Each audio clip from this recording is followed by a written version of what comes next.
Hi hello ಎಲ್ರಿಗೂ ನಮಸ್ಕಾರ. Welcome back to my channel. ನಾನು ವಿನೋದ. ಇವತ್ತು ಬೆಳಗ್ಗೆಯಿಂದನೇ ವಿಡಿಯೋ ಸ್ಟಾರ್ಟ್ ಮಾಡ್ತಾ ಇದ್ದೀನಿ. ಅಂದರೆ 8:30 ವಿಡಿಯೋ ಸ್ಟಾರ್ಟ್ ಮಾಡ್ತಾ ಇದ್ದೀನಿ.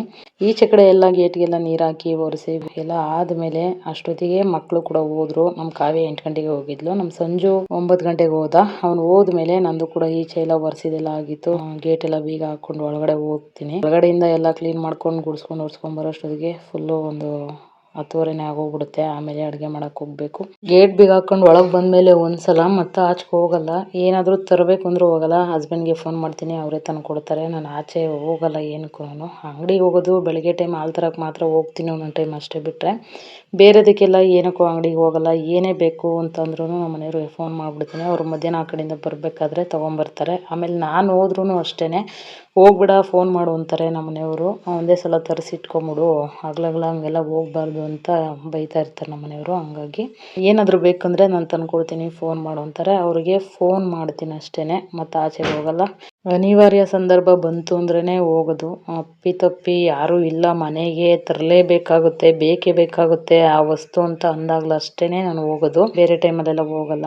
ಮನೆ ಒಳಗಡೆ ಬಂದು ಕೆಲಸ ಎಲ್ಲ ಮುಗಿಸೋಷ್ಟೊತ್ತಿಗೆ ನಮ್ಮ ಮನೆಯವರು ಬಂದರು. ಅವ್ರು ಬರ್ತಿದ್ದಂಗೆ ನಾಯಿ ಪಾಪ ಕಾಯ್ಕೊಂಡೇ ಕೂತಿರುತ್ತೆ. ನಮ್ಮ ಕಾವ್ಯ ಹಾಕ್ತಾ ಇರ್ತಾಳೆ ಅವಾಗವಾಗ ಬಿಸ್ಕೆಟು, ನಮ್ಮ ಸಂಜುನು ಹಾಕ್ತಾ ಇರ್ತಾನೆ. ಆದ್ರೂ ನಮ್ಮ ಮನೆಯವ್ರು ಬಂದಮೇಲೆ ಇನ್ನೊಂದ್ಸಲ ಹಾಕ್ಬೇಕು ಅದಕ್ಕೆ, ಯಾಕಂದರೆ ಅವ್ರು ಬರೋ ದಾರಿನೇ ಕಾಯ್ತಾ ಇರುತ್ತೆ ಅದು. ಹಂಗಾಗಿ ಅವ್ರು ಬಂದು ಬಿಸ್ಕೆಟ್ ಹಾಕೋವರೆಗೂ ಅವ್ರಿಗೆ ಸಮಾಧಾನ ಆಗಲ್ಲ. ಸೇಮ್ ಮಕ್ಕಳ ಥರ ನೋಡ್ತಾರೆ ನಾಯಿನ. ಏನೇ ಒಂದು ಅಷ್ಟೇ, ಮನುಷ್ಯರಿಗೆ ಮಾಡೋ ಬದಲು ಆ ನಾಯಿಗೆ ಮಾಡಿದ್ರೆ ನಿಜವಾಗ್ಲೂ 7 ಜನ್ಮಕ್ಕೂ ಆ ಪುಣ್ಯ ನಮ್ಮನ್ನ ತಲೆ ಕಾಯುತ್ತೆ, ಮಕ್ಕಳನ್ನ ತಲೆ ಕಾಯುತ್ತೆ. ಬಂದಾಗ ಒಂದೇ ಒಂದು ಬಿಸ್ಕೆಟ್ ಹಾಕಿದ್ದು ಅಷ್ಟೇನೆ. ಅದು ಅವತ್ತಿಂದ ಇವತ್ತಿನವರೆಗೂ 2 ತಿಂಗಳಾಗ್ತೈತೆ ಮನೆಗೆ ಬಂದು. ಇವತ್ತಿನವರೆಗೂ ಆ ಕಡೆ ಈ ಕಡೆ ಬಿಟ್ಟು ಕದ್ಲಿಲ್ಲ. ಅದು ಅದೊಂದೇ ಜಾಗದಲ್ಲೇ ಇರುತ್ತೆ. ರಾತ್ರಿ ಹೊತ್ತು ಅಲ್ಲೇ ಮಲಗುತ್ತೆ. ನಿಜವಾಗ್ಲೂ ಬೇಜಾರಾಗುತ್ತೆ ನೋಡಿ. ಮನುಷ್ಯರಿಗೆ ಎಷ್ಟು ಮಾಡಿದ್ರು ನಿಯತ್ತಿಲ್ಲ, ಆದ್ರೆ ನಾಯಿಗಳಿಗೆ ಮಾಡಿದ್ರೆ ನೋಡಿ ಎಷ್ಟು ತಲೆ ಕಾಯುತ್ತೆ, ಎಷ್ಟು ಕಾಯುತ್ತೆ. ಗೇಟ್ನೇ ಕಾಯ್ಕೊಂಡು ಮಲಗಿರುತ್ತೆ. ನಾವಿಲ್ದಾಗ ನನ್ ಬದಲು ನೀನಿರೋ ಬಾಡಿ ಗಾರ್ಡು ಅಂತಿರ್ತಾರೆ ನಮ್ಮ ಮನೆಯವರು. ನಾನು ಇಲ್ದಾಗ ಇದೇ ಮನೆ ಕಾಯೋದು, ಅದನ್ನ ಚೆನ್ನಾಗಿ ನೋಡ್ಕೊಳ್ಳಿ, ಅದಕ್ಕೆ ಊಟ ಹಾಕಿ ಅಂತ ಎಲ್ಲ ಹೇಳ್ತಾ ಇರ್ತಾರೆ ನಮ್ಮ ಮನೆಯವರು. ಅದೇನೋ ಗೊತ್ತಿಲ್ಲ, ನಾಯಿ ಮೇಲೆ ಅಷ್ಟು ಪ್ರೀತಿ ಬಂದಾಗಿಂದಲೂ ಅವ್ರು ಹೇಳಿ ಬಿಡ್ಲಿ, ನಾವು ಅದಕ್ಕೆ ಏನ್ ಬೇಕೋ ಅದು ಹಾಕ್ಬಿಡ್ತೀವಿ. ಚಿಕನ್ ಮಟನ್ ಮಾಡಿದಾಗ ಕಂಪಲ್ಸರಿ ಹಾಕ್ತೀವಿ. ಮತ್ತೆ ಬಿಸ್ಕೆಟು ಬ್ರೆಡ್ ಅವ್ರಿಗೋಸ್ಕರ ಅಂದ್ರೆ ನಾಯಿಗೋಸ್ಕರ ಇಟ್ಟಿರ್ತಾರೆ, ಅದನ್ನು ಹಾಕ್ತಾ ಇರ್ತಾರೆ. ನನ್ನ ಮಗ ತಪ್ಪರೆ, ನಮ್ಮ ಕಾವ್ಯ ತಪ್ಪರೆ, ಸಂಜು ಇಬ್ರು ಸೇರಿ ಹಾಕ್ತಾರೆ. ಅಂದ್ರೆ ಮನುಷ್ಯಗ್ ಮಾಡೋ ಬದಲು ನಾಯಿ ಮಾಡಿದ್ರೆ ನಿಯತ್ತಿರುತ್ತೆ ಅಂತ ಹೇಳ್ತಾರಲ್ಲ ಹಿರಿಯರು, ಆ ತರ. ಅದು ಮಾತು ಎಷ್ಟು ಸತ್ಯ ಅಂತ ಇವಾಗ ಗೊತ್ತಾಗ್ತಾ ಇದೆ ನನಗೆ. ನಾಯಿನ್ ಕಂಡ್ರೆ ಅಷ್ಟೊಂದು ಇಷ್ಟ ಇಲ್ಲ, ಬೆಕ್ಕಂದ್ರೆ ತುಂಬಾ ಇಷ್ಟ. ಹಂಗಾಗಿ ನಮ್ಮ ಮನೇಲಿ ಸಾಕ್ತಾ ಇದ್ರು ನಾಯಿ. ಅಂದ್ರೆ ಅಪ್ಪ ಅಮ್ಮನ ಮನೇಲಿ ಸಿಕ್ಕಾಪಟ್ಟೆ ನಾಯಿ ಸಾಕಿದ್ದಾರೆ. 2-3 ನಾಯಿ ಸಾಕಿದ್ದಾರೆ. ಒಂದೇ ಒಂದು ಬೆಂಗಳೂರಿಂದ ತಂದಿದ್ರು ಜೂಲ್ ನಾಯಿ. ಅವಾಗೆಲ್ಲ ವೈಟ್ ಜೂಲ್ ನಾಯಿ ಬರುತ್ತಲ್ಲ, ಆ ತರದ್ದು ತಂದು ಸಾಕಿದ್ರು. ಅದಂತೂ ತುಂಬಾ ವರ್ಷಗಳ ಕಾಲ ಇತ್ತು. ಕೊನೆಗೆ ಆ ನಾಯಿಗೆ ಸ್ನಾನ ಮಾಡಿಸಿ, ಆ ಪ್ರಾಣ ಬಿಡೋ ದಿನಾನು ಕೂಡ ಸ್ನಾನ ಮಾಡಿಸಿ ಪೌಡ್ರ್ ಹಾಕಿ ಅದಕ್ಕೆ ಮೈಯೆಲ್ಲ ಸೌರಿ ತೊಡೆ ಮೇಲೆ ಮಲಗಿಸ್ಕೊಂಡಿದ್ರು ನಮ್ಮಪ್ಪ. ಅಷ್ಟು ಚೆನ್ನಾಗಿ ಸಾಕಿದ್ರು ಆ ನಾಯಿನ ನಮ್ಮಪ್ಪ ಪಾಪ. ಅಂದ್ರೆ ಅವಾಗ ನಾಯಿ ಕಂಡ್ರೆ ಆಗ್ತಿರ್ಲಿಲ್ಲ ನನ್ಗೆ. ಇವಾಗ ಸ್ವಲ್ಪ ಪರವಾಗಿಲ್ಲ, ನಾಯಿ ಅಂದ್ರೇನೆ ಜಿಗುಪ್ಸೆ. ಇವಾಗ್ಲೂ ಆಗ್ತಿರ್ಲಿಲ್ಲ, ಜಿಗುಪ್ಸೆ ಬಂದ್ಬಿಟ್ಟಿತ್ತು. ಆದ್ರೆ ಇಲ್ಲಿ ನಮ್ಮ ಮನೆ ಹತ್ರ ನಾಯಿ ಬಂದಾಗಿಂದ ನೋಡಿದ್ಮೇಲೆ ನಿಜವಾಗ್ಲೂ ನಾಯಿಗಳಿಗೆ ಎಷ್ಟು ನಿಯತ್ತಿದೆ ಅಲ್ವಾ ಅಂತ ಒಂದೊಂದ್ಸತ. ನಾಯಿನ್ ಕಂಡ್ರೆ ಆಗದೆ ಇರೋಳು ನನ್ಗೆ ಇಷ್ಟೆಲ್ಲ ನಾಯಿ ಬಗ್ಗೆ ಹೊಗಳ್ತಾ ಇದೀನಿ ಅಂದ್ರೆ ನಿಜವಾಗ್ಲೂ ಅದೆಷ್ಟು ಸಂತೋಷ ಆಗುತ್ತೆ ಗೊತ್ತಾ. ಗೇಟೇ ಕಾಯ್ಕೊಂಡಿರುತ್ತೆ, ಅಷ್ಟು ಖುಷಿ ಆಗುತ್ತೆ ನನ್ಗೆ ಅದನ್ನ ನೋಡ್ತಾ ಇದ್ರೇನೆ. ಆಮೇಲೆ ಕಸ ಗುಡ್ಸಕ್ ಹೋದ್ರೆ ಎದ್ದೋಳು ಅಂತಂದ್ರೆ ಎದ್ದೋಳುತ್ತೆ, ನೀರ್ ಹಾಕಕ್ ಹೋದ್ರೆ ಎದ್ದ ಆ ಕಡೆ ಹೋಗು ಅಂದ್ರೆ ಆ ಕಡೆ ಹೋಗುತ್ತೆ, ಸುಮ್ನೆ ಇರು ಅಂತಂದ್ರೆ ಸುಮ್ನೆ ಇರುತ್ತೆ. ಎಷ್ಟು ಚೆನ್ನಾಗಿ ಹೇಳಿದ್ ಮತ್ ಕೇಳುತ್ತೆ ಗೊತ್ತಾ ನಾಯಿ. ಒಂಥರ ಖುಷಿ ಆಗುತ್ತೆ ನಾಯಿನ್ ಕಂಡ್ರೆ. ಆದ್ರೆ ಬೆಕ್ಕನ್ ಕಂಡ್ರೆ ತುಂಬಾ ಇಷ್ಟ ನನ್ಗೆ. ಬೆಕ್ಕುನು ಹಿಡ್ಕೊಂಡ್ ಬರ್ತೀನಿ ಅಂತ ಹೇಳಿದಾನೆ ನನ್ ಮಗ. ಅಲ್ಲೆಲ್ಲೋ ಮರಿ ಹಾಕಿದ್ಯಂತೆ, ಆ ಬೆಕ್ಕು ತಗೊಂಬ ಅಂತ ಹೇಳಿದೀನಿ ನನ್ ಮಗನ್ಗೆ. ನೋಡ್ಬೇಕು ಯಾವಾಗ ತರ್ತಾನೋ ಗೊತ್ತಿಲ್ಲ. ಒಟ್ನಲ್ಲಿ ಬೆಕ್ಕಂದ್ರೆ ತುಂಬಾ ಇಷ್ಟ ನನ್ಗೆ. ಅದ್ರಲ್ಲೂ ಇವಾಗ ಇತ್ತೀಚೆಗಷ್ಟೇ ನಾಯಿನ್ ಕಂಡ್ರೆ ಇಷ್ಟ ಪಡ್ತಾ ಇರೋದ್ ನಾನು. ಇಷ್ಟ ಇರ್ಲಿಲ್ಲ ನನಗೆ ನಾಯಿ ಕಂಡ್ರೆ, ಬೆಕ್ಕಂದ್ರೆ ತುಂಬಾ ಇಷ್ಟ. ಅಂದ್ರೆ ನಮ್ಮ ಅಪ್ಪನ ಮನೇಲಿ ಬೆಕ್ಕು ನಾಯಿ ಎಲ್ಲಾನು ಕೂಡ ಸಾಕಿದ್ದಾರೆ. ಅವಾಗೆಲ್ಲ ಸಾಕ್ಬಿಟ್ಟು ಜಿಗುಪ್ಸೆ ಬಂದ್ಬಿಟ್ಟಿದೆ ನನ್ಗೆ, ಅದಕ್ಕೆ ಬೇಜಾರಾಗ್ಬಿಟ್ಟಿತ್ತು. ಆದ್ರೆ ಈಗ ಏನೋ ಗೊತ್ತಿಲ್ಲ, ಇತ್ತೀಚೆಗೆ ನಾಯಿನ್ ಕಂಡ್ರು ಇಷ್ಟ ಆಗುತ್ತೆ, ಬೆಕ್ಕನ್ ಕಂಡ್ರು ಇಷ್ಟ ಆಗುತ್ತೆ ನನಗೆ. ಮನುಷ್ಯನಿಗೆ ಮಾತ್ರ ಕುತ್ತಿಗೆ ತಕ ಮಾಡಿದ್ರು ಕೂಡ ಅವ್ರು ಏನೇ ಹೆಲ್ಪ್ ಮಾಡಿ ಸಹಾಯ ಮಾಡಿರ್ಲಿ, ಏನೇ ಒಂದ್ ಮಾಡಿರ್ಲಿ, ಯಾವ್ದನ್ನು ನೆನೆಸ್ಕೊಳಲ್ಲ. ಕುತ್ತಿಗೆ ತಕ ಮಾಡಿದ್ರು ಅವ್ರು ನೆನೆಸಲ್ಲ. ಅದೇ ನಾಯಿಗೆ ಒಂದೇ ಒಂದು ಬಿಸ್ಕೆಟ್ ಹಾಕಿದ್ರೆ ಅದು ಸಾಯೋವರೆಗೂ ನಮ್ಮ ಹಿಂದೆನೆ ಇರುತ್ತೆ. ಈಗೆಲ್ಲ ಸುಮಾರು ಮನೆಗಳಲ್ಲಿ ಸಾಕಿದ್ದಾರೆ. ಮನುಷ್ಯನ್ ಸಾಕೋದಕ್ಕಿನ್ನ ಮಕ್ಳನ್ ಸಾಕೋದಕ್ಕಿನ್ನ ಮಕ್ಳಿಲ್ದವ್ರೆಲ್ಲ ನಾಯಿ ಬೆಕ್ಕನ್ನೇ ಮಕ್ಕಳನ್ನ ಮಾಡ್ಕೊಂಡಿದ್ದಾರೆ. ಎಷ್ಟು ಚೆನ್ನಾಗಿ ನೋಡ್ಕೊಳ್ತಾರೆ ಗೊತ್ತಾ, ಮಗ ಮಗಳು ಅಂತ ಅನ್ಬಿಟ್ಟು ಎಷ್ಟು ಚೆನ್ನಾಗಿ ನೋಡ್ಕೊಳ್ತಾ ಇರ್ತಾರೆ. ನೋಡ್ಕೊಳ್ತಾರೆ. ವಿಡಿಯೋದಲ್ಲೆಲ್ಲ ನೋಡ್ತೀನಿ ನಾನು, ಎಷ್ಟು ಚೆನ್ನಾಗಿ ನೋಡ್ಕೊಳ್ತಾರೆ ಅವ್ರ ಮನೆಗಳಲ್ಲಿ ನಾಯಿನಾಗ್ಲಿ ಬೆಕ್ಕನಾಗ್ಲಿ ಅಂತ. ಆದ್ರೆ ನನ್ಗೆ ಏನೇ ಒಂದು ವಿಡಿಯೋ ನೋಡಿದ್ರು ನಾಯಿ ಬೆಕ್ಕು ಕಂಡ್ರೆ ಆಗ್ತಾನೆ ಇರ್ಲಿಲ್ಲ. ಬೆಕ್ಕು ನನ್ನ ಪಕ್ಷ ನೋಡ್ತಾ ಇದ್ದೆ, ನಾಯಿನ ಕಂಡ್ರೆ ಆಗ್ತಾನೆ ಇರ್ಲಿಲ್ಲ. ಇತ್ತೀಚೆಗೆ ಅಷ್ಟೇನೆ ನಾನು ಇಷ್ಟೊಂದು ಇಷ್ಟಪಡ್ತಾ ಇರೋದು ನಾಯಿನ ಬೆಕ್ಕನ. ಒಟ್ನಲ್ಲಿ ನೋಡಿದೀನಿ ಸಿಕ್ಕಾಪಟ್ಟೆ ಜನಗಳನ್ನ ವಿಡಿಯೋದಲ್ಲಿ. ಎಷ್ಟೊಂದು ಮನೇಲಿ ನಾಯಿ ಬೆಕ್ಕು ಎಲ್ಲ ತಂದು ಸಾಕಿದ್ದಾರೆ. ಆದ್ರೆ ನಾಟಿದಲ್ಲ, ಫಾರಮ್ದು ತಂದು ಸಾಕಿದ್ದಾರೆ. ಅದು 10,000, 20,000, 60,000, 50,000 ದುಡ್ಡು ಕೊಟ್ಟಂಗೆಲ್ಲ ಇದೆ. ಬೆಲೆಗೆ ತಕ್ಕನಾಗ ನಾಯಿ ಇದೆ. ಚೆನ್ನಾಗಿರೋ ನಾಯಿಗಳನ್ನೆಲ್ಲ ತಂದು ಸಾಕಿದ್ದಾರೆ. ಅವನ್ನೆಲ್ಲ ನೋಡ್ತಾ ಇದ್ರೆ ನಿಜವಾಗ್ಲು ಎಷ್ಟು ಖುಷಿ ಆಗುತ್ತೆ ಗೊತ್ತಾ. ಇವಾಗ ಆಗ್ತಾ ಇದೆ ಅಷ್ಟೇ. ಆದ್ರೆ ನನ್ಗೆ ಅವಾಗ ನಿಜವಾಗ್ಲೂ ನನ್ಗೆ ಬೆಕ್ಕು ಅಂದ್ರೆ ಇಷ್ಟ ಇರ್ಲಿಲ್ಲ, ನಾಯಿ ಅಂದ್ರೂ ಇಷ್ಟ ಇರ್ಲಿಲ್ಲ. ಬೆಕ್ಕು ಹಿಡ್ಕೊಂಡ್ ಬರ್ತೀನಿ ಅಂತಂದ್ರೆ ನಮ್ಮ ಮನೆಯವ್ರು ಬೇಡ ಅಂತಾರೆ. ಅದೇನೋ ಗೊತ್ತಿಲ್ಲ, ನಮ್ಮ ಮನೆಯವ್ರಿಗೆ ಬೆಕ್ಕಂಡ್ರೆ ಇಷ್ಟ ಇಲ್ಲ. ನಾಯಿ ಅಂದ್ರೆ ತುಂಬಾ ಇಷ್ಟಪಡ್ತಾರೆ, ಆದ್ರೆ ಬೆಕ್ಕಂಡ್ರೆ ಇಷ್ಟ ಇಲ್ಲ ಅವ್ರಿಗೆ. ಯಾಕಂದ್ರೆ ಎಲ್ಲಾದ್ರೂ ಹೋಗ್ಬೇಕಾದ್ರೆ ಅಡ್ಡ ಬರಬಾರ್ದು ಬೆಕ್ಕು ಅಂತಾರಲ್ವಾ, ಅದೊಂದು ಮೂಢನಂಬಿಕೆ ಇಟ್ಕೊಂಡ್ಬಿಟ್ಟಿದ್ದಾರೆ ಅವರು. ಆದ್ರೆ ಶಾಸ್ತ್ರ ಸಂಬಂಧಗಳು ಮಾತ್ರ ತುಂಬಾ ನಂಬ್ತಾರೆ ನಮ್ಮ ಮನೆಯಲ್ಲಿ. ಈ ತರದ್ದೆಲ್ಲ ತುಂಬಾ ನಂಬ್ತಾರೆ ಮೂಢನಂಬಿಕೆಗಳೆಲ್ಲ. ನಾನಂತೂ ಆ ತರದ್ರಲ್ಲಿ ಒಂದು ನಂಬಲ್ಲ.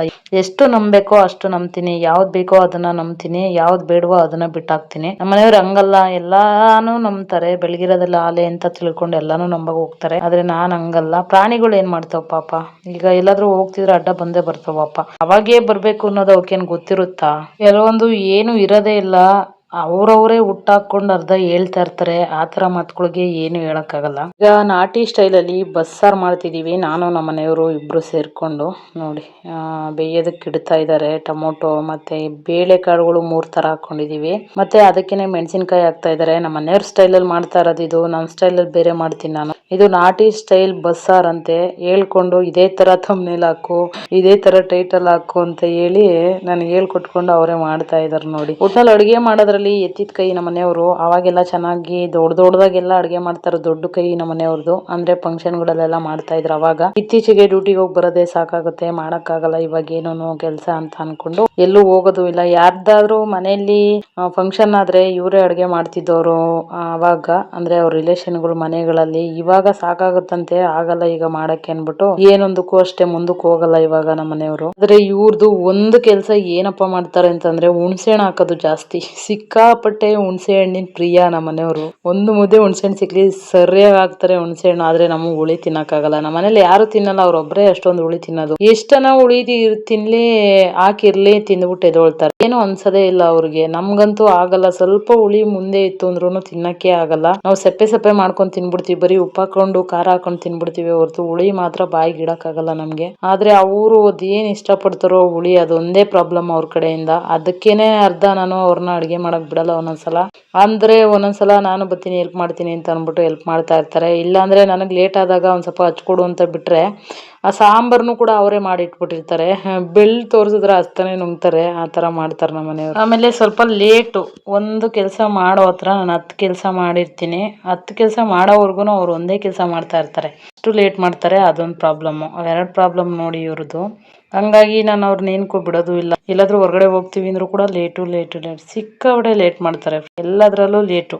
ಇವ್ರೇನ ಎಲ್ಪಕ್ಕೆ ಬಂದ್ರೆ ಇನ್ನು ನಾನು ಸಿಂಕಲ್ಲಿ ಏನಾದ್ರು ಪಾತ್ರೆ ಇದ್ರೆ ತೊಳೆದ್ ಬಿಡೋದು, ಮತ್ತೆ ಸಜ್ಜೆ ಮೇಲೆ ಎಲ್ಲ ಕ್ಲೀನ್ ಮಾಡ್ಕೊಳ್ಳೋದು, ಏನಾದ್ರು ಎತ್ತಿಡೋದಿದ್ರೆ ಎತ್ತಿಡೋದು, ಇದನ್ನೆಲ್ಲ ಕಂಪ್ಲೀಟ್ ಮಾಡ್ಕೊಂಡ್ಬಿಡ್ತೀನಿ ಕೆಲಸ. ಬರೀ ಊಟ ಅಷ್ಟೇ ಮಾಡಿದ ಪಾತ್ರೆ ಇರ್ಬೇಕಷ್ಟೇನೆ ಬಿಟ್ರೆ ಇನ್ನೇನು ಕೆಲಸ ಇಟ್ಕೊಳ್ಳಲ್ಲ ನಾನು. ಸಿಂಕ್ ಉಜ್ಜೋದು ಎಲ್ಲ ಪ್ರತಿಯೊಂದನ್ನು ಮುಗಿಸ್ಕೊಬಿಟ್ಟಿರ್ತೀನಿ. ಆಮೇಲೆ ಮುದ್ದೆ ಮಾಡ್ಕೊಂಡು ಊಟ ಮಾಡ್ಕೊಂಡು ಆರಾಮಾಗಿ ರೆಸ್ಟ್ ಮಾಡೋದಷ್ಟೇನೆ. ಇನ್ನೊಂದೇನು ಗೊತ್ತಾ, ಊಟ ತಿಂದ್ಮೇಲೆ ಕೆಲಸ ಆಗಲ್ಲ. ಅದಕ್ಕೆ ಊಟಕ್ಕಿಂತ ಮುಂಚೆನೆ ಏನೇನು ಕೆಲಸ ಇರುತ್ತೋ ಎಲ್ಲ ಮುಗಿಸ್ಕೊಂಡ್ಬಿಡೋದು. ರೈಸು ಸಾಂಬಾರು ಆದ್ಮೇಲೆ ಬರೀ ಮುದ್ದೆ ಒಂದು ಬಾಕಿ ಇರುತ್ತೆ. ಮುದ್ದೆ ಮಾಡ್ಕೊಂಡು ಡೈರೆಕ್ಟ್ ಎತ್ಕೊಂಡು ಹೋಗಿ ಕುತ್ಕೊಂಡು ಊಟ ಮಾಡೋದು ಅಷ್ಟೇನೆ. ಏನೇ ತೊಳೆಯೋದಿದ್ರು ಇನ್ನು ನಾಳೆನೇ ತೊಳೆಯೋದು ನಾನು. ನೋಡಿ ಇಲ್ಲಿ ನಮ್ಮ ಮನೆಯವರು ಈರುಳ್ಳಿ ಕಟ್ ಮಾಡಿ ಬೆಳ್ಳುಳ್ಳಿ ಸುಲ್ಕೊಂಡು ಕೊತ್ತಂಬರಿ ಸೊಪ್ಪು ಸೋಸ್ಕೊಂಡು ಫೋನಲ್ಲೂ ಮಾತಾಡ್ಕೊಂಡು ಕುಂತವ್ರೆ. ಇವ್ರು ಇಷ್ಟು ಕೆಲಸ ಮಾಡೋಷ್ಟರಲ್ಲಿ ನಾನು ಎಷ್ಟೊಂದು ಕೆಲಸ ಮಾಡಿದ್ದೀನಿ ಗೊತ್ತಾ. ಈಗ ಖಾರಕ್ಕೆ ರೆಡಿ ಮಾಡ್ಕೊಳ್ತಾ ಇದಾರೆ ನೋಡಿ. ನೈಟು ತಿಂದಿದ್ದ ಪಾತ್ರೆಗಳು ಹಂಗೆ ಇಡಬಾರ್ದು ಅಂತಾರೆ. ಎಂಜಿಲ್ ತಟ್ಟೆಗಳು ಅಂತಂದ್ರೆ ನಾವು ತೊಳೆದು ಸಿಂಕಲ್ಲಿ ಇಟ್ಟಿರ್ತೀವಿ ಅಷ್ಟೇನೆ. ಎಂಜಿಲ್ಗಳು ಇಡಲ್ಲ. ಸಾಮಾನ್ಯವಾಗಿ ಅಪರೂಪಕ್ಕೆ ಏನಾದ್ರೂ ಹುಷಾರಿಲ್ಲ ಅಂದ್ರೆ ಮಾತ್ರ ಸಿಂಕಲ್ಲಿ ಇರುತ್ತೆ ಪಾತ್ರೆ. ಬಿಟ್ರೆ ಇನ್ನು ಯಾವುದೇ ಕಾರಣಕ್ಕೂ ಯಾವ ಟೈಮಲ್ಲೂ ನಾನು ಪಾತ್ರೆ ಹಂಗೆ ಬಿಡಲ್ಲ. ಹುಷಾರಿಲ್ದಾಗ್ಲೇ ನಾನು ಸ್ವಲ್ಪ ಯಾಮಾರೋದು. ಚೆನ್ನಾಗಿದ್ದಾಗೆ ಯಾವುದೇ ಕಾರಣಕ್ಕೂ ನಾನು ಪಾತ್ರೆ ಬಿಡಲ್ಲ ಸಿಂಕಲ್ಲಿ. ಎನಿ ಟೈಮ್ ನೀಟಾಗೆ ಕಾಣಿಸುತ್ತೆ ನಮ್ಮ ಅಡುಗೆ ಮನೆ. ಇನ್ನು ಖಾರಕ್ಕೆ ಏನೇನು ಹಾಕಿದಾರಪ್ಪ ಅಂತಂದ್ರೆ ಹುಣಸೆ ಹಣ್ಣು, ಜೀರಿಗೆ, ಬೆಳ್ಳುಳ್ಳಿ, ಮೆಣಸು, ಆಮೇಲೆ ಕೊತ್ತಂಬರಿ ಸೊಪ್ಪು ಹಾಕಿದ್ದಾರೆ. ಸ್ವಲ್ಪ ತೆಂಗಿನಕಾಯಿ ಹಾಕಿದ್ದಾರೆ. ಆಮೇಲೆ ಬೇಯಿಸಿ ಇಟ್ಕೊಂಡಿರೋ ಟೊಮೊಟೊ ಹಾಕಿದ್ದಾರೆ. ನಾನು ಒಂದೊಂದ್ಸಲ ಫ್ರೈ ಮಾಡಿ ರುಬ್ತೀನಿ, ಒಂದೊಂದ್ಸಲ ಬೇಯಿಸಿ ರುಬ್ತೀನಿ, ಒಂದೊಂದ್ಸಲ ಹಸಿದ್ನೇ ರುಬ್ತೀನಿ. ಇವರು ಬೇಯಿಸ್ಕೊಂಡಿದ್ದಾರೆ ಇವತ್ತು.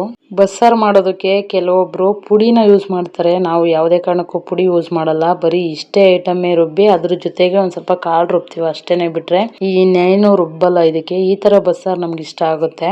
ಮೊದ್ಲೆಲ್ಲ ನಮ್ಮ ಅಪ್ಪರ ಮನೇಲಿ ಸಾಂಬಾರು ಮಾಡ್ತಾ ಇದ್ರು, ಎಷ್ಟು ಸಖತ್ತಾಗಿರೋ ಗೊತ್ತಾ. ನಮ್ಮ ಅಕ್ಕನೇ ಮಾಡ್ತಾ ಇದ್ದಿದ್ದು ಸಾಂಬಾರು, ತುಂಬಾ ಚೆನ್ನಾಗಿ ಮಾಡ್ತಾ ಇದ್ಲು.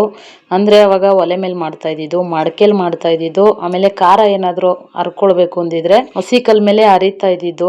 ಆಮೇಲೆ ಮಿಕ್ಸಿ, ಗ್ಯಾಸು ಇವೆಲ್ಲ ತಂದಿದ್ದು ನಮ್ಮ ಮನೇಲೂ ಕೂಡ. ಮೊದ್ಲೆಲ್ಲ ನಾವು ಒಲೆಲೆ ಅಡ್ಗೆ ಮಾಡ್ತಾ ಇದ್ದಿದ್ದು. ಆಮೇಲೆ ಖಾರನು ಕೂಡ ಹಸಿ ಕಲ್ ಮೇಲೆ ರುಬ್ಕೊಳ್ತಾ ಇದ್ದಿದ್ದು. ಒಳಕಲ್ ಇರ್ಲಿಲ್ಲ, ಇದ್ರೂನು ಅದ್ರಲ್ಲಿ ರುಬ್ತಿರ್ಲಿಲ್ಲ. ಹಸಿ ಕಲ್ಲಲ್ಲಿ ಚೆನ್ನಾಗಿ ಅರಿಬಹುದು ಅಂತ ಅನ್ಬಿಟ್ಟು ಅದ್ರ ಮೇಲೆ ಹರ್ಕೊಂಡು ಮಾಡ್ತಾ ಇದ್ದಿದ್ದು. ನಮ್ಮ ಅಕ್ಕಂಗ್ ಬುದ್ಧಿ ಬಂದ್ಮೇಲೆ, ನಮಗ್ ಬುದ್ಧಿ ಬಂದ್ಮೇಲೆ ನಿಜವಾಗ್ಲೂ ನಮ್ಮ ಅಕ್ಕ ಎಷ್ಟು ಚೆನ್ನಾಗಿ ಅಡ್ಗೆ ಮಾಡೋಳು ಗೊತ್ತಾ.